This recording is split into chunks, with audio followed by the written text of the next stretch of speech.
أعوذ بالله من الشيطان الرجيم. بسم الله الرحمن الرحيم.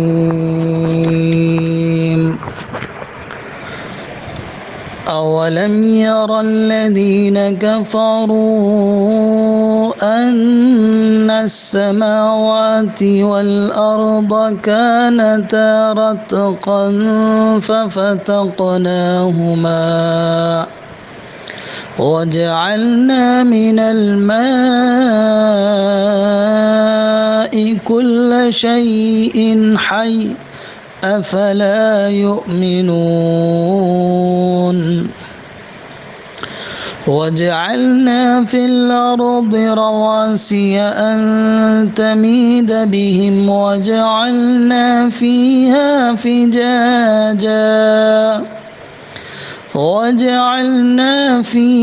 فجاجا سبلا لعلهم يهتدون.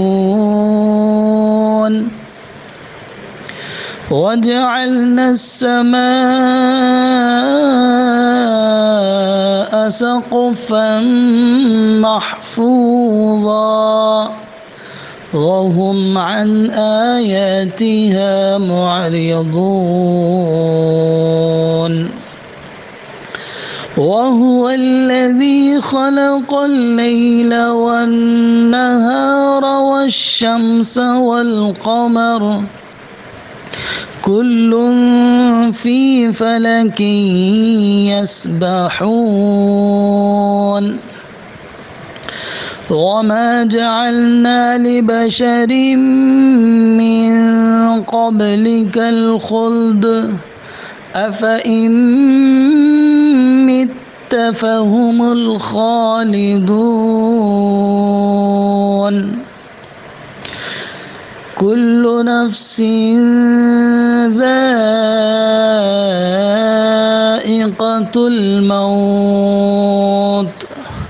ونبلوكم بالشر والخير فتنة وإلينا ترجعون. أولم ير الذين كفروا أن السماوات والأرض كانتا رتقا ففتقناهما وجعلنا من الماء كل شيء حي أفلا يؤمنون. کیا ان کفر کرنے والوں نے اس بات پر غور نہیں کیا؟ کیا انہوں نے نہیں دیکھا؟ کیا انہوں نے غور نہیں کیا کہ آسمان اور زمین دونوں بند تھے؟ ففتقناہما، پھر ان دونوں کو ہم نے الگ الگ کر دیا. وجعلنا من الماء كل شيء حي، اور ہم نے ہر جاندار چیز کو پانی سے پیدا کیا ہے، اور ہم نے پانی سے ہر چیز کو زندہ کیا ہے. ایک ترجمہ یہ بھی ہے کہ ہر جاندار چیز کو ہم نے پانی سے پیدا کیا، یعنی ہر زندگی والی چیز میں پانی موجود ہے. افلا یؤمنون، کیا وہ پھر بھی ایمان نہیں لا رہے ہیں؟ کیا وہ اس بات کو تسلیم نہیں کریں گے؟ کیا یہ اب بھی ایمان نہیں لائیں گے؟ افلا یؤمنون. وجعلنا فی الارض رواسي ان تمید بهم وجعلنا فيها فجاجا سبلا لعلهم يهتدون. اور ہم نے زمین میں پہاڑ گاڑ دیے ہیں تاکہ زمین ان کو لے کر ڈولنے نہ لگے، ہلنے نہ لگے. ہم نے زمین میں پہاڑ گاڑ دیے کہ وہ ان کو لے کر لڑک نہ جائے، ڈاواڈول نہ ہو جائے، ہلنے نہ لگے. اور وجعلنا فيها فجاجا سبلا لعلهم يهتدون، اور ان پہاڑوں کے درمیان اندر سے ہم نے راستے بنائے ہیں تاکہ لوگ رہنمائی حاصل کریں. ہم نے ان میں راستے بنا دیے تاکہ لوگ ان میں رہنمائی پائیں. وجعلنا السماء سقفا محفوظا وهم عن آياتها معرضون، اور ہم نے آسمان کو محفوظ چھت بنا دیا، اس کے باوجود ان میں جو نشانیاں ہیں ان سے وہ اعراض کر رہے ہیں۔ وہم، اور وہ لوگ کفر کرنے والے، کفر کی روش اختیار کرنے والے لوگ آسمان کی ان نشانیوں سے معرضون، اعراض کر رہے ہیں، منہ موڑ رہے ہیں، کنارہ کشی اختیار کر رہے ہیں۔ وَهُوَ الَّذِي خَلَقَ اللَّيْلَ وَالنَّهَارَ وَالشَّمْسَ وَالْقَمَرَ كُلٌّ فِي فَلَكٍ يَسْبَحُونَ، اور وہی ہے جس نے رات اور دن، سورج اور چاند بنائے، اور ان میں سے ہر ایک ایک خاص مدار کے اندر گردش کر رہا ہے۔ کلن، ہر ایک، فی فلک، فلک میں، خاص مدار میں، محور میں، اپنے اپنے فلک میں تیر رہے ہیں، گردش کر رہے ہیں۔ وَمَا جَعَلْنَا لِبَشَرٍ مِّن قَبْلِكَ الْخُلْدَ أَفَإِن مِّتَّ فَهُمُ الْخَالِدُونَ، اور آپ سے پہلے بھی ہم نے کسی بشر کو ہمیشگی نہیں عطا کی، تم اگر وفات پا جاؤ گے تو کیا یہ لوگ ہمیشہ باقی رہیں گے؟ افئن مت، تو کیا آپ وفات پا جائیں گے تو یہ یہاں ہمیشہ رہنے والے ہیں؟ نہیں نہیں۔ کل نفس ذائقۃ الموت، ہر نفس موت کا مزہ چکھنے والا ہے۔ وَنَبْلُوكُمْ بِالشَّرِّ وَالْخَيْرِ فِتْنَةً، ہم تم کو شر اور خیر کے فتنے میں مبتلا کر کے آزماتے رہیں گے۔ وَإِلَيْنَا تُرْجَعُونَ، اور تم سب ہماری ہی طرف واپس ہوگے، آپ کو، تم سب کو ہماری ہی طرف لوٹایا جائے گا۔ عزیز طالبات، سورہ انبیاء کی آیت نمبر 30 سے آج ہم نے شروع کیا پڑھنا، اور آیت نمبر 35 تک ہم آج یہاں پہنچے ہیں۔ تو آئیے اب ہم اس کی کچھ لغوی تشریح کر لیتے ہیں، معنی جو اس کے اندر ہیں ان پر غور کر لیتے ہیں، اس کے بعد آگے چلتے ہیں۔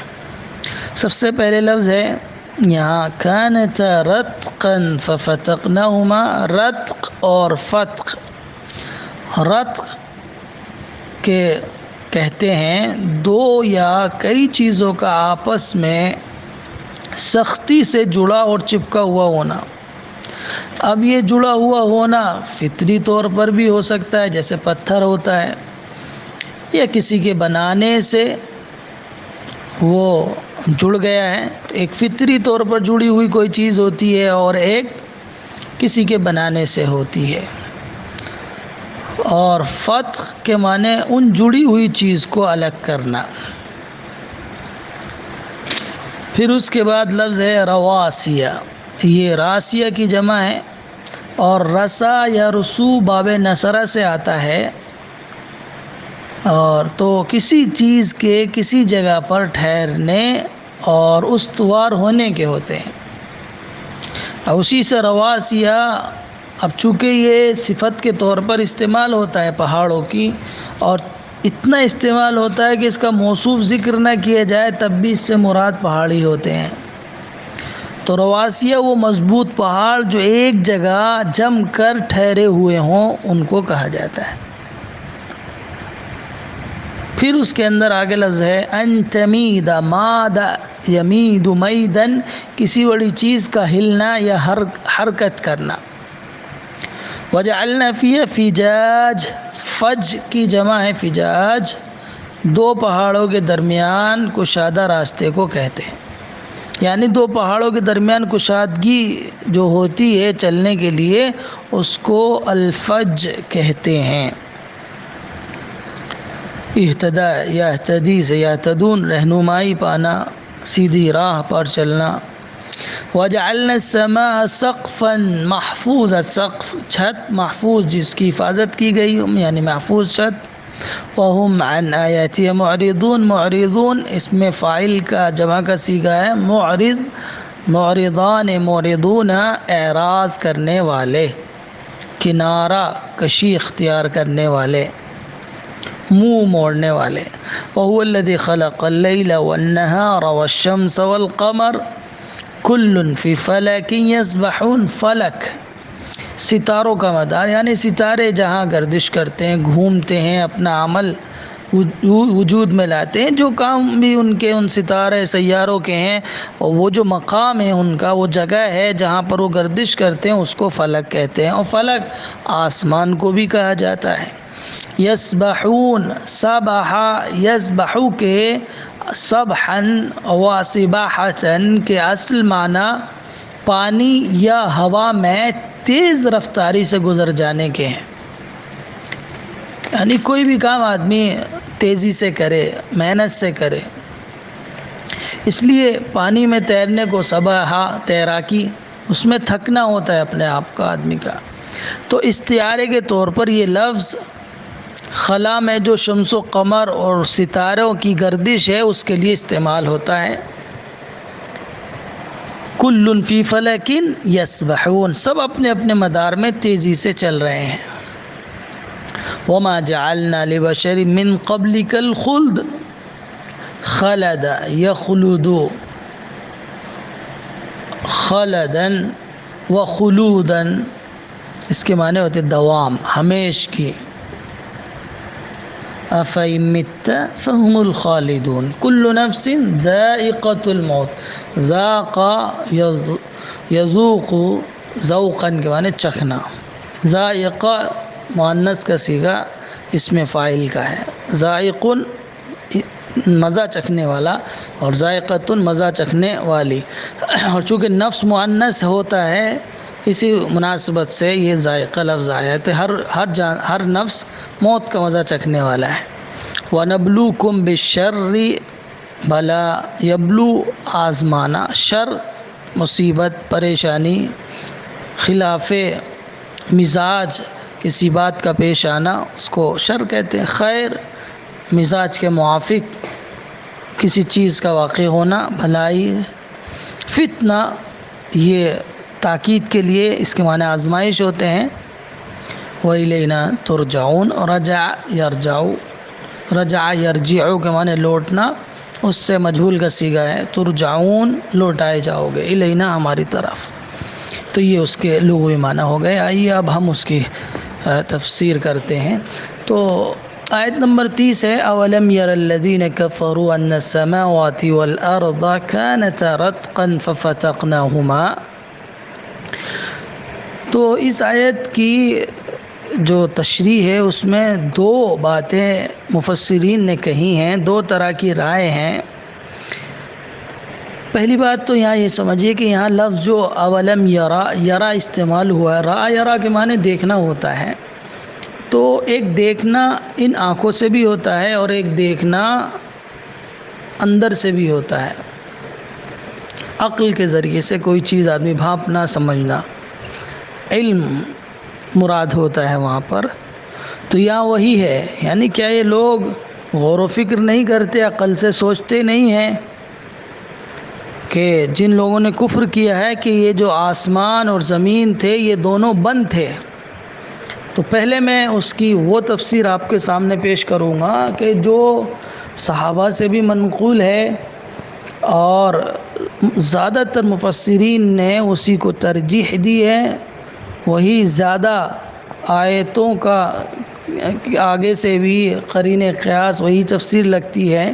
پہلے میں اسی کا یہاں تذکرہ کروں گا کہ کانتا رتقن کے معنی کیا ہے، کہ آسمان اور زمین دونوں بند تھے۔ تو بند ہونے سے یہاں کیا مراد ہے؟ تو بند ہونے سے یہاں مراد ہے کہ یہ آسمان اور زمین دونوں بند تھے، زمین سے کوئی سبزہ نہیں اگتا تھا، آسمان سے کوئی بارش نہیں ہوتی تھی، یہ مطلب ہے کانتا رتقن کا، کہ آسمان بھی بند تھا، زمین بھی بند تھی، نہ زمین میں کوئی سبزہ اگتا تھا، کوئی ہریالی پیدا ہوتی تھی، اور نہ ہی آسمان سے کوئی بارش کا قطرہ برستا تھا۔ پھر کیا ہوا کہ دیکھتے ہی دیکھتے آسمان کھلتا ہے، فَفَتَقْنَاهُمَا، کہ پھر ہم نے ان کو کھول دیا۔ کیا مطلب کہ آسمان کھلتا ہے اور اس سے دھڑا دھڑ پانی برسنے لگتا ہے اور بارش ہوتی ہے، اور اس کے بعد اللہ تعالیٰ زمین کو بھی کھول دیتا ہے، یعنی وہ پانی زمین میں برستا ہے، زمین اس کو اپنے اندر جذب کرتی ہے، اور پھر اس کے اندر زمین اپنے اندر سے نباتات کے خزانے اگلنا شروع کر دیتی ہیں۔ یعنی کل تک زمین بالکل خشک تھی، مردہ پڑی ہوئی تھی، بالکل بے جان تھی، اس میں بنجر تھی، کہیں کوئی چیز اگ نہیں رہی تھی، کوئی ہریالی اس پر نہیں تھی، لیکن بارش کے ہوتے ہی اس کے تو ہر طرف جو ہے نباتات پیدا ہونے لگے، ہریالی آنے لگی، ہر گوشے میں زندگی کے آثار نمودار ہو گئے۔ تو یہاں یہ بات اللہ تعالیٰ نے فرمائی کہ دیکھو یہ کرنے والے ہم ہیں، اور اللہ تعالیٰ جب یہ بات کہتا ہے کہ یہ کرنے والے ہم ہیں تو اس کا مطلب یہ ہوتا ہے کہ دوسرا کوئی یہ کام کر نہیں سکتا۔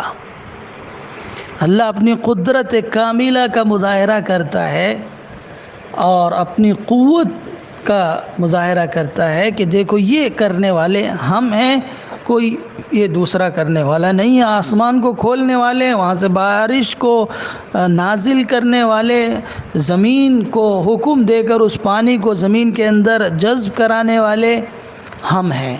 تو یہاں یہ بھی رشتہ جوڑ رہا ہے اللہ تعالیٰ کہ ان مشرکین کا عقیدہ تھا کہ آسمان کا رب دوسرا ہے اور زمین کا رب دوسرا ہے، تو اللہ بتا رہا ہے کہ یہ ایک ہی رب کی کرشمہ سازی ہے، ایک ہی رب کی قدرت کا مظاہرہ ہے کہ اس نے آسمان کو حکم دیا پانی برسا، زمین کو حکم دیا اسی رب نے، تو زمین نے اس کو اپنے اندر لے لیا۔ اور اگر دونوں کے خالق اور مالک اور رب الگ الگ ہوتے تو آپ سمجھیے کہ آسمان اگر پانی برسا رہا ہے تو بس زمین یہ کہہ سکتی تھی کہ ہم آپ کا پانی نہیں لیں گے، لے جائیے اپنے پانی کو واپس۔ یہاں کا خدا یہ بات کہہ سکتا تھا جو زمین کا ہے۔ تو یہ بے بنیاد باتیں ہیں، بے سند باتیں ہیں جو یہ لوگ کہہ رہے ہیں، جنہوں نے کفر کیا ہے۔ انہوں نے کبھی غور نہیں کیا، کیا یہ کبھی دیکھتے نہیں ہیں، سمجھتے نہیں ہیں؟ ذرا اپنی عقل پر زور ڈالیں اور دیکھیں آسمان و زمین کے اس نظام کو کہ کس طرح اللہ تعالیٰ آسمان سے بارش نازل کرتا ہے، بالکل بند ہوتا ہے وہ، اور زمین میں اس کو نازل کرتا ہے، جو بند زمین تھی وہ بھی لہلا اٹھتی ہے۔ تو یہاں ایک اور بات یہ بھی ہے کہ جو لوگ مرنے کے بعد اٹھائے جانے کا انکار کر رہے ہیں اور اپنی بات پر کہ ہمیں یہ بات سمجھ میں نہیں آتی کہ مرنے کے بعد کیسے اٹھنا ہے، اور اس پر وہ دلائل مانگتے ہیں، نشانیوں کا مطالبہ کر رہے ہیں، تو آخر وہ یہ غور کیوں نہیں کرتے آسمان و زمین کے نظام کو؟ یہ زمین بھی تو بالکل مردہ پڑی تھی، زمین خشک ہونا بالکل مردہ ہے، پھر پانی کا برسنا اس کو زندگی عطا کرنا ہے۔ تو جس طرح اللہ تعالیٰ اس زمین کو زندہ کر دیتا ہے، اس پہ لہلانے والے نباتات اگنے لگتے ہیں، تو تمہیں بھی اسی طرح اللہ تعالیٰ اٹھا کھڑا کرے گا۔ تو غور کیجئے تو معلوم ہوگا کہ اسی ایک مشاہدے کے اندر ان تمام باتوں کی دلیلیں موجود ہیں جن کی قرآن کریم ان کو دعوت دے رہا ہے۔ وَجَعَلْنَا مِنَ الْمَاءِ كُلَّ شَيْءٍ حَيٍّ۔ اچھا وہ رہ گئی دوسری تفسیر، دوسری بات بعض لوگوں نے یہ بھی کہی ہے جو بگ بینگ کا تصور رکھتے ہیں، جو کہ یہ زمین اور آسمان بالکل ایک مادہ تھے، ان دونوں کا ایک ہی مادہ ہے اور یہ بالکل یکجائی مادہ ہے، یہ دونوں ایک ہی تھے، پھر اللہ نے ان کو الگ الگ کیا ہے۔ یعنی اللہ تعالیٰ نے یہ جڑی ہوئی چیزیں تھی دونوں، گویا گولا کے مانند تھی، تو پھر اللہ نے اس مادے کو الگ کر کے مختلف ستارے اور سیارے بنائے، وہ یہی حقیقت ہے۔ تو بعض لوگ اس کو اس طرح بھی مانتے ہیں کہ اس کا مادہ اور میٹیریل دونوں کا ایک ہے اور یہ جڑے ہوئے تھے، اللہ نے ان کو الگ کیا، اللہ کے حکم سے یہ الگ ہوئے ہیں۔ تو بعض لوگ اس طرف بھی گئے ہیں کہ وہ جو بگ بینگ کا کا تصور رکھتے ہیں کہ ایک دھماکہ ہوا ہے اور زمین اور آسمان الگ الگ ہو گئے، لیکن میں نے آپ کو بتایا کہ زیادہ تر ہمارے مفسرین نے اس سے مراد وہی تفسیر کی ہے جو پہلے میں نے بیان کی، اور یہ تفسیر صحیح سندوں کے ساتھ حضرت عبداللہ بن عباس رضی اللہ عنہ سے مروی ہے یہی تفسیر، اور بہت اوتھینٹک ذرائع ہیں اور روایتیں بالکل صحیح ہیں اس تفسیر کو نقل کرنے میں۔ پھر اس کے بعد اللہ تعالیٰ نے کہا کہ وَجَعَلْنَا مِنَ الْمَاءِ كُلَّ شَيْءٍ حَيٍّ، کہ ہم نے ہر چیز کو پانی سے زندگی عطا کی ہے، جتنے بھی جمادات ہیں اور بے جان چیزیں ہیں سب کو اللہ تعالیٰ نے پانی سے پیدا کیا۔ بے شمار مخلوق اللہ کی ہے اور ان میں ہر طرح کے لوگ پائے جاتے ہیں، اللہ نے ان سب کو پانی سے زندگی عطا کی ہے۔ اور پانی چونکہ ایک زندہ انسان کے لیے بے حد ضروری ہے، اس لیے اللہ نے اس کو اتنی زیادہ تعداد میں نازل بھی کیا ہے۔ کیا اللہ کے علاوہ دوسرا کوئی یہ کام کر سکتا ہے؟ پانی نازل کر سکتا ہے؟ یہ زندگی عطا کر سکتا ہے؟ تو یہ پانی کو زندگی کا ذریعہ بنانا یہ بھی اللہ ہی کا کام ہے۔ تو اللہ نے پانی کے ذریعے زندگی عطا کی ہے، یہ وہ حقیقت ہے جس کی طرف محمد صلی اللہ علیہ وسلم قرآن ان کو دعوت دے رہا ہے کہ خالق اور مالک، حاکم اور رازق، عبادت اور اطاعت کا مستحق صرف اور صرف اللہ ہے۔ اسی کو آگے آیت میں کہا فَلَا يُؤْمِنُونَ، کیا یہ لوگ ابھی بھی ایمان نہیں لائیں گے؟ اتنی بڑی بڑی نشانیاں ان کے سامنے قرآن پیش کر رہا ہے اور یہ دلائل ان کو دے رہا ہے، اب بھی ان کو سمجھ میں نہیں آ رہا ہے، کیا اب بھی یہ تسلیم نہیں کریں گے؟ تو یہاں مطالبہ یہ ہے کہ ان کو مان لینا چاہیے، ایمان لے کر آنا چاہیے۔ افلا یؤمنون، کیا یہ لوگ ایمان نہیں لائیں گے؟ قرآن کہتا ہے ان کو اب بھی ان حقیقتوں کے سامنے آنے کے بعد وہ ایمان نہیں لائیں گے، تو ان کو کیا ایمان لے کر آنا چاہیے، اس بات کو تسلیم کر لینا چاہیے۔ پھر اس کے بعد اللہ تعالیٰ نے فرمایا وَجَعَلْنَا فِي الْأَرْضِ رَوَاسِيَ أَن تَمِيدَ بِهِمْ وَجَعَلْنَا فِيهَا فِجَاجًا سُبُلًا لَعَلَّهُمْ يَهْتَدُونَ۔ ایک بڑی نشانیاں ذکر کر دی اللہ نے، دلیل دے دی، اب اس کے بعد دوسری دلیل، دوسری بڑی نشانی اللہ تعالیٰ یہاں ذکر کر رہے ہیں کہ زمین میں جو پہاڑ ہیں یہ مضبوط مضبوط پہاڑ، یہ اونچے اونچے ٹیلے، یہ اونچے اونچے لمبے چوڑے بھاری بھرکم پہاڑ یہ ہم نے گاڑ دیے ہیں۔ اور کیوں گاڑے ہیں؟ تاکہ زمین کا توازن برقرار رہے، وہ اپنی جگہ پر بالکل برقرار رہے، ہلے ڈلے نہیں، اس میں حرکت اور عدم توازن پیدا نہ ہو، اور وہ اپنے باشندوں کو لے کر کسی ایک طرف ڈھلک نہ جائے، اور اگر وہ ڈھلک جائے تو انسان کی زندگی اجیرن بن جائے گی۔ تو اللہ نے پہاڑوں کے ہزار فائدے ہیں، زمین کی راحتیں بے شمار اور ہزار در ہزار ہیں، تو اللہ نے یہاں یہ نظام بھی رکھا کہ زمین کو وہ ہلنے نہ پائے، وہ حرکت اس طرح نہ کرے کہ اس پر رہنے والوں کو دشواری ہونے لگے، پریشانی ہونے لگے۔ تو اللہ تعالیٰ نے مضبوط ترین پہاڑ کو جما دیا ہے، زمین میں گاڑ دیا ہے اللہ تعالیٰ نے ان کو، اور وہ گویا کہ میخ ہیں، بڑے بڑے کیلے ہیں جو اللہ نے زمین میں ٹھوک دی ہیں ان پہاڑوں کے ذریعے۔ اگر یہ پہاڑ نہ ہوتے تو آپ دیکھیے زمین کس طرح ہلتی، جس طرف چاہے تی لڑک جاتی۔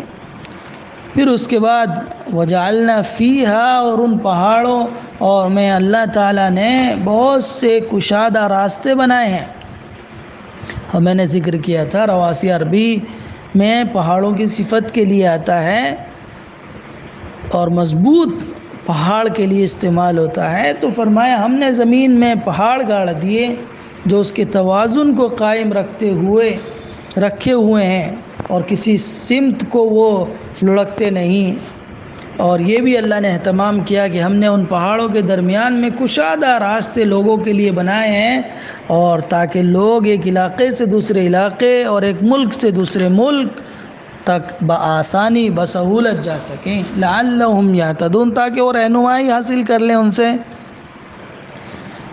اپنے مقام پر پہنچ جائیں۔ اگر اللہ ایسا نہ کیا ہوتا تو لوگ اپنے اپنے علاقوں ہی کے اندر بند ہو کے رہ جاتے، اور کسی کے امکان میں بھی نہ ہوتا وہ ان دیواروں کو توڑ کر سفر و تجارت کی راہیں کھول سکیں۔ تو لعلہم یہتدون کے اندر یہ مفہوم بھی ہے کہ لوگ ان راستوں سے رہنمائی حاصل کریں، اور یہ مفہوم بھی ہے کہ خدا نے اپنی عظیم نشانیاں اس لیے نمایاں فرمائیں کہ ان کو دیکھ کر لوگوں کی آنکھیں کھلیں، ان پر پہاڑوں کے خالق کی قدرت، عظمت اور حکمت کی وضاحت ہو جائے، پوری چیز واضح ہو جائے، اور وہ اللہ تک، خدا تک پہنچنے کی راہ پا جائیں۔ لیکن انسان کا عجب معاملہ ہے کہ وہ اس پر غور نہیں کرتا کہ پہاڑ جیسے عظیم نشان سے تو کوئی رہنمائی حاصل نہیں کرتے وہ، اور دیکھتے نہیں کہ ایک ایسے عظیم پہاڑ یہ بنانے والا کون ہے، اس تک پہنچنے کی کوشش نہیں کرتے۔ البتہ یہ مطالبہ کرتے ہیں کہ اگر اس کی طلب کے مطابق کوئی معجزہ اس کو دکھا دیا جائے تو وہ ہدایت کی راہ اختیار کر لے گا، یعنی سوال پر سوال دوسرے کرتے ہیں، جو نشانیاں ہیں، جو قدرت کے مظاہرے ہیں، ان پر غور و فکر کرنے کی کوشش وہ نہیں کرتے ہیں۔ وَجَعَلْنَا السَّمَاءَ سَقْفًا مَحْفُوظًا وَهُمْ عَنْ آيَاتِهَا مُعْرِضُونَ، اور ہم ہی ہیں جنہوں نے آسمان کو ایک محفوظ چھت کے طور پر بنایا ہے، اور یہ اس کی نشانیوں سے اعراض کرتے ہیں۔ اللہ فرماتا ہے کہ ہم نے آسمان کو چھت بنایا، چھت میں بھی ہزار فائدے ہوتے ہیں، وہ گرمی، سردی اور برسات کے موسمی اثرات سے محفوظ رکھتی ہے، چوروں، ڈاکوؤں اور لٹیروں سے محفوظ رکھتی ہے، آرام و راحت اور سکون و عافیت سے ہمکنار کرتی ہے، لطف و لذت اور عیش و عشرت سے زندگی گزارنے کا ذریعہ بنتی ہیں۔ مگر چھت میں ایک خطرہ اور بڑا خطرہ بھی ہوتا ہے کہ کہیں وہ پرانی یا کمزور ہو کر ہمارے اوپر گر نہ پڑے اور جان و مال کو تباہ نہ کر دے۔ لیکن اللہ نے آسمان کو چھت کی شکل دی ہے، ایسی چھت جس سے کوئی خطرہ لاحق نہیں، اس کا کوئی ستون نہیں۔ کہ دیکھیے اللہ تعالیٰ نے کہ وَجَعَلْنَا السَّمَاءَ سَقْفًا مَحْفُوظًا، ہم نے اس کو بالکل محفوظ چھت بنایا ہے، اس میں کوئی خطرہ لاحق نہیں ہوگا کسی کے۔ بنا پلر کے اللہ نے اتنا بڑا آسمان بنایا ہے۔ آسمان کی محفوظ چھت میں جو حکمتیں کام کر رہی ہیں، جو علم و ہنر اور صنعت ہے جو پائی جاتی ہے، جو قدرت ہے اللہ کی، جو نشانیاں ہیں، جو کمالات ہیں، اس میں اللہ کی وحدانیت کی نشانیاں ہیں، اللہ کی صفات کی طرف رہنمائی کرنے والی نشانیاں ہیں۔ لیکن یہ لوگ ہیں کہ وَهُمْ عَنْ آيَاتِهَا، یہ اس آسمان کی نشانیوں سے اعراض کر رہے ہیں، یہ منہ موڑ رہے ہیں، یہ اس میں غور و فکر نہیں کرنا چاہتے۔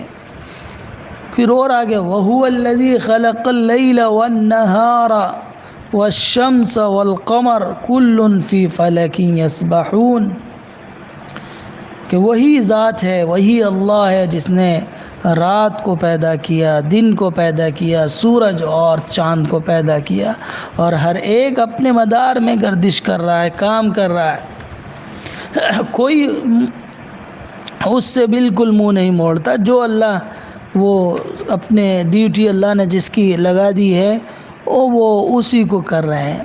تو وہی ہے جس نے رات بنائی، دن بنایا، سورج بنایا اور چاند بنایا، ان میں سے ہر ایک کے ہزار فائدے ہیں، ان پر بھی غور کیا جائے کہ اللہ کے علاوہ کوئی ہے جس نے یہ ستارے اور سیارے پیدا کیے، اور کوئی ہے جس نے یہ نظام شمسی اور نظام قمری قائم کیا ہے۔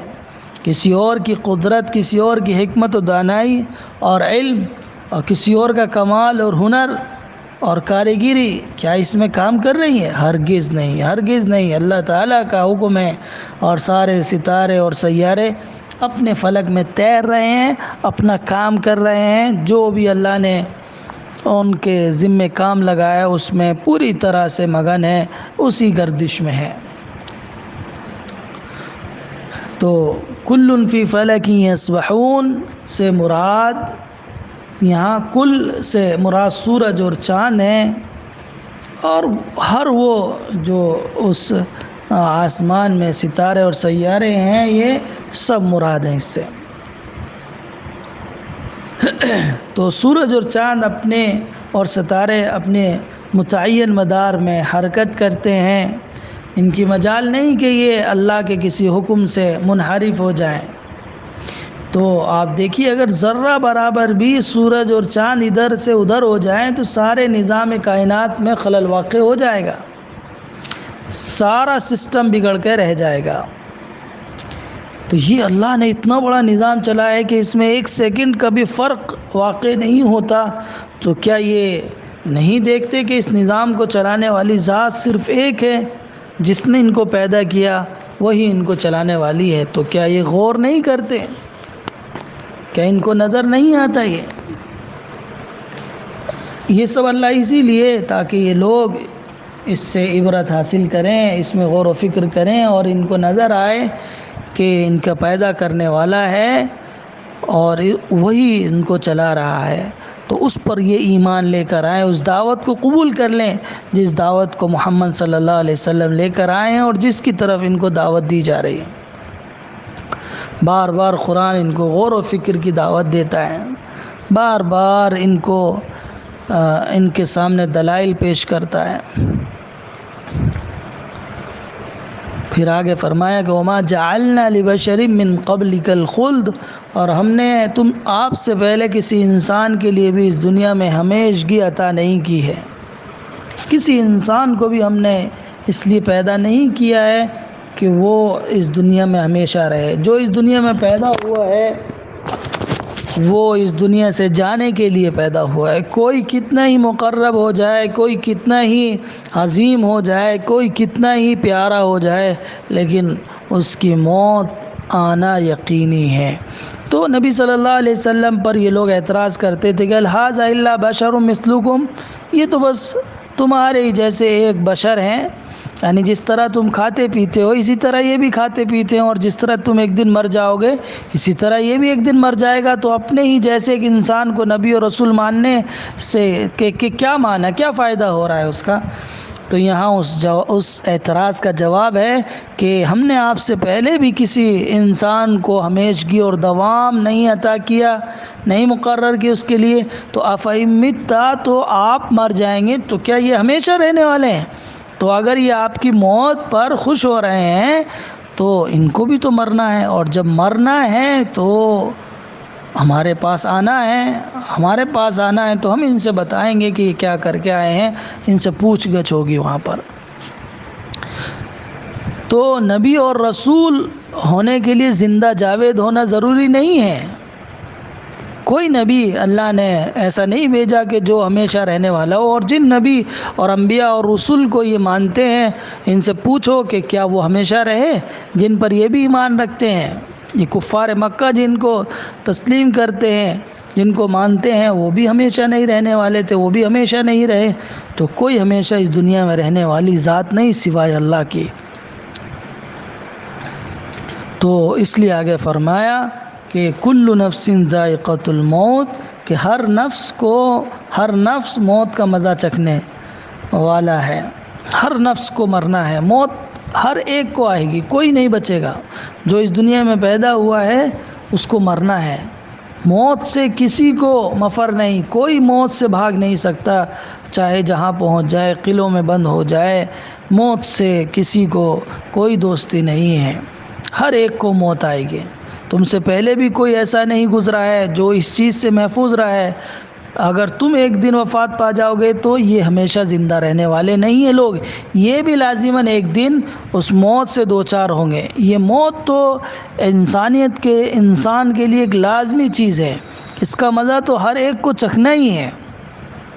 مطلب یہ ہے کہ ان کا اس اعتراض میں اگر کوئی وزن ہو سکتا تھا تو اس صورت میں جب یہ زندگی جاویدہ لے کر آئے ہوتے، یعنی یہ لوگ ہمیشہ رہتے تو ان کی بات میں وزن ہوتا، تو یہ بھی جانے والے ہیں تو ان کی بات میں کوئی وزن نہیں ہے۔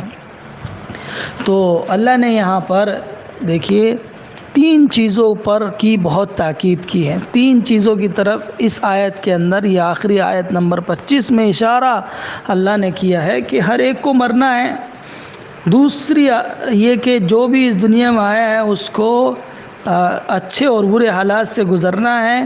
تیسرے یہ کہ اسے لوٹ کر ہماری طرف آنا ہے۔ یہ 3 چیزیں ہیں۔ دیکھیے کل نفس ذائقۃ الموت، ہر نفس موت کا مزہ چکھنے والی ہے، ہر ایک کو موت کا مزہ چکھنا ہے۔ وَنَبْلُوكُمْ بِالشَّرِّ وَالْخَيْرِ فِتْنَةً، اور ہم تم کو سب کو شر اور خیر کے ذریعے آزمائش میں مبتلا کر کے آزماتے رہیں گے اور ہماری طرف تمہیں لوٹ کر آنا ہے۔ تو دیکھیے آزمائش ہر ایک کی ہوتی ہے، سب کی آزمائش ہوتی ہے۔ کبھی آدمی کی طبیعت کے مزاج کے مطابق حالات ہوتے ہیں، وہ خوش رہتا ہے، اور کبھی اس کی طبیعت کے خلاف حالات ہوتے ہیں تو وہ پریشان ہوتا ہے، غم زدہ ہوتا ہے۔ طبیعت کے مزاج کے مطابق ہوگا، پیدائش ہوئی ہے کسی کی، مال میں کوئی برکت ہوئی ہے، کوئی تجارت میں نفع ہوا ہے، کسی کی شادی ہوئی ہے، کسی اور بہت سے حالات، اچھے حالات میں انسان خوش رہتا ہے۔ اسی طرح سے کسی کی موت ہو گئی ہے، مالی نقصان ہو گیا ہے، اور اس کی طبیعت کے مزاج حالات اس کے خلاف چل رہے ہیں، تو یہ شر ہے۔ تو یہ دونوں حالات تو جو بھی اس دنیا میں پیدا ہوا ہے اس کو پیش آتے رہیں گے، کوئی ایسا نہیں ہے کہ جس کو یہ حالات نہ پیش آئیں۔ اللہ ہر ایک انسان کو اس دنیا میں آزماتا ہے، کوئی ایسا نہیں جس کو اللہ تعالیٰ آزمائے گا نہیں، سب کو آزماتا ہے اللہ تعالیٰ۔ تو یہاں اللہ تعالیٰ نے یہ بات واضح کر دی کہ جب ہماری وَإِلَيْنَا تُرْجَعُونَ، اور پھر تمہیں سب کو ہماری ہی طرف لوٹایا جائے گا، تو تم جواب دہ ہوگے کہ تم دنیا میں کیا کر کے آئے ہو۔ تو ڈرا ہے اللہ تعالیٰ نے کہ اپنے مرنے سے پہلے، اپنے مرنے کے بعد کا جو انجام ہوگا، جو حساب و کتاب ہوگا، اس کے سلسلے میں غور و فکر کر لو۔ یہ حالات تو ختم ہو جاتے ہیں، رنج ہمیشہ نہیں رہتا، دکھ ہمیشہ نہیں رہتا، یہ صرف اللہ کی طرف سے امتحان کے لیے ہے۔ ان کے ذریعے اللہ تعالیٰ اپنے بندوں کو آزمائش کرتا ہے، ان کے کھرے کھوٹے میں امتیاز فرماتا ہے۔ جب وہ کسی کو مال اور جائیداد عطا کرتا ہے تو اس کے شکر کا امتحان کرتا ہے، اور جب وہ کسی کو فقر و غربت میں مبتلا کرتا ہے تو اس کے صبر کا امتحان کرتا ہے، اور پھر اس کی واپسی اللہ ہی کی طرف ہوتی ہے، اور پھر وہ فیصلہ فرمائے گا کہ کس نے کیا کمایا ہے اور کس نے کیا کھویا ہے۔ مال و دولت پا کر جو لوگ اپنے آپ کو خدا کا منظور نظر سمجھ بیٹھے ہیں، یہاں تک کہ نبوت اور رسالت کو بھی وہ اپنا جو چاہے کرنے کو خیال کرتے ہیں، وہ بالکل غلط کام کر رہے ہیں۔ تو یہ اس طرف ان کو اشارہ ہے کہ یہ سب جو حالات ہیں اللہ کی طرف سے ہیں، اللہ آزماتے ہیں، دیکھنا یہ ہے کہ ان آزمائش میں کون کھرا اترتا ہے اور کون کھوٹا ہوتا ہے۔ تو یہ اللہ کی طرف سے آزمائش ہوتی ہے۔ تو نبی صلی اللہ علیہ وسلم کے اوپر یہ اعتراض کرنے والے بھی غور کریں اور سوچیں کہ وہ کیا کر رہے ہیں، تو ان کو اپنی روش تبدیل کرنا چاہیے، اور ان کو بھی ایک دن مرنا ہے، اس لیے انہیں اپنے گریبان میں جھانک کر دیکھنا چاہیے۔